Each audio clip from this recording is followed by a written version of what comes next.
Hello and a very warm welcome back to the garden. Now today's video is all about polycultures, which are similar to intercropping, and polyculture is a fantastic way to maximise productivity in a small space. So if you only have a small garden, then this is an excellent technique to use. Now I felt it would be best to invite Vera Grootink to teach us about polycultures and all of the fun and creativity we can have with them. And I've learned so much about polycultures from her YouTube channel, which you should definitely check out and subscribe after watching this video. She's also a permaculturalist, of course, and a writer, author of Edible Paradise. And if you're looking for a book about permaculture growing and sustainable growing, then this is a wonderful addition to your bookshelf. So here's Vera to teach us about polyculture. Thank you for the introduction, Hugh, and welcome to our garden. We have a quarter-acre plot, about 1,000 square meters, which has been designed according to permaculture principles. Most of it is actually planted as a food forest. That means that we have a combination of fruit and nut trees with a lot of fruiting bushes and a very diverse herb layer. I consider diversity one of the core values in permaculture design and also an insurance against failure. Though most of the plants in the herb layer, planted in the herb layer, are either edible or medicinal, they often have other functions as well. For example, tansy here is a plant that attracts beneficial insects, but it's also a nutrient accumulator and we can use it as mulch. We have lupin, which is a nitrogen fixer, and we have lots of plants that attract pollinators and other beneficial insects such as hoverflies or parasitic wasps. But in today's video I want to show you how we encourage diversity in the kitchen garden while we grow our annual vegetables. Of course, a small kitchen garden like this is already very diverse because there are many crops in a relatively small area, but you can take it a step further and combine different crops within a single bed. And another favorite way of mine to encourage diversity is to let some beneficial plants self-sow. For example, here, this is our potato bed. You can see there is dill here and calendula, both of which are self-sown and both of which attract beneficial insects. But you can take it even further and start growing polycultures. Polyculture, of course, is the opposite of monoculture, and it means combining many different crops together, mixing things up. There are many benefits to this. One of the main ones is that a lot of pests and diseases are specialized either in a certain plant or plant family, and if you mix things up, there are likely to be fewer problems with both disease and pests. Another benefit is that you can get a better, larger overall yield from a certain area, and also it will be a more diverse yield, and I think this is especially valuable for people who have very little space to grow. And of course it was also the idea behind your book, Veg in One Bed. Over the years I have designed many different polycultures. The most productive one was probably my sown polyculture, small-scale polyculture, that you can sow all at once and in our climate around mid-April. And because of the combination of crops, you will be able to harvest from it from 21 days after sowing until deep in winter.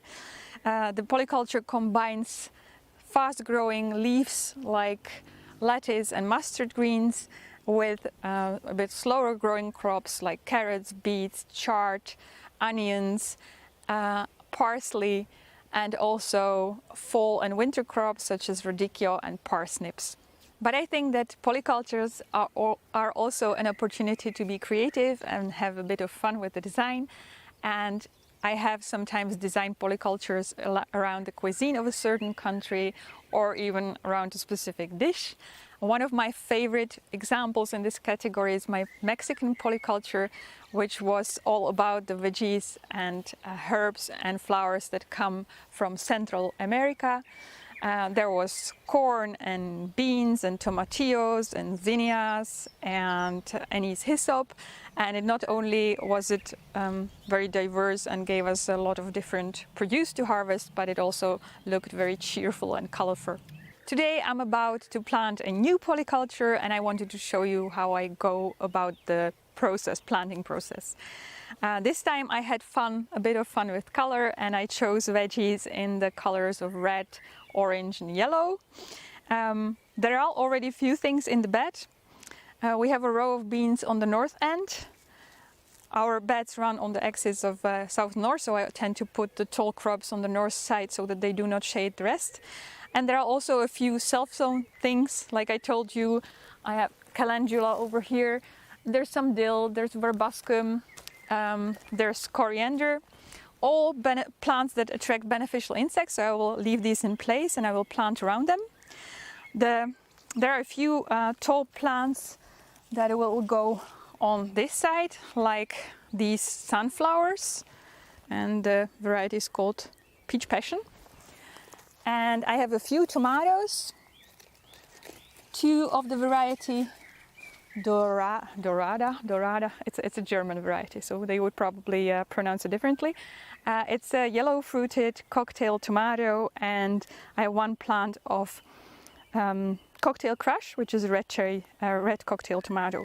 And the reason I chose those is because they have some resistance to potato blight. I also have few broccoli plants, and I have plants from the beet family, two kinds of chard, yellow and red, and some multi-sown yellow burpees golden. These are normal beets. I have red zinnias. I have two kinds of lettuce, crisp mint, which is the green one, and outrageous with red tinted leaves. And I have marigold here, which is called lemonade, and it has yellow flowers. So I'll start planting and then I'll show you the end result.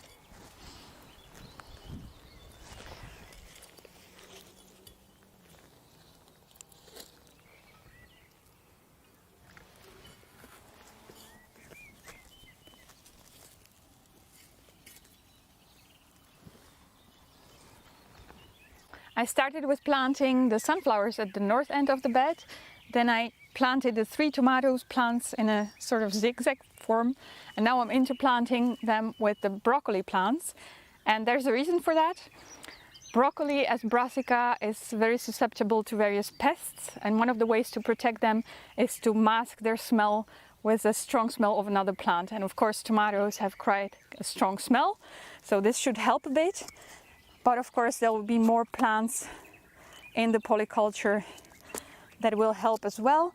For example, I have the marigolds, which have quite a strong scent, which I will plant all around these. And another way the brassica will be protected is that there will be calendula and other plants like the coriander and dill, which attract beneficial insects such as parasitic wasps or hoverflies. And the parasitic wasps in particular, they lay their eggs in caterpillars, so that's another way to protect brassicas.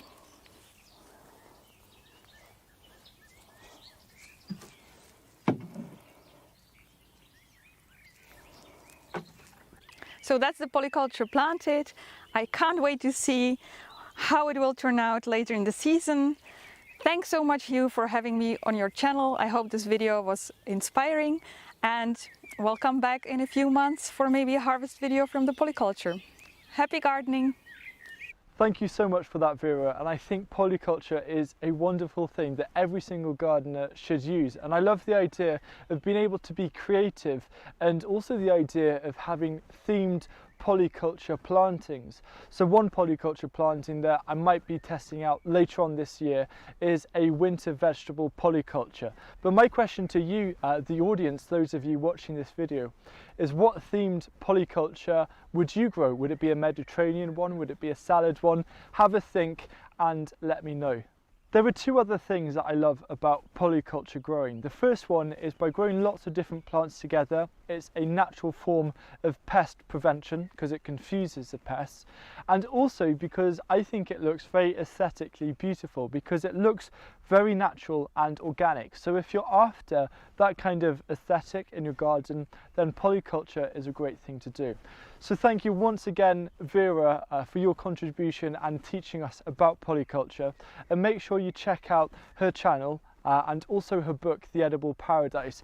One of my favourite videos that Vera has done, it's quite a recent one actually, was about 10 perennial vegetables to harvest in spring. So if you want to see one of her videos, this is the one that I recommend you start with, and it might give you a few ideas for what to grow to start harvesting in the Hungry Gap next year, which is very useful. Goodbye.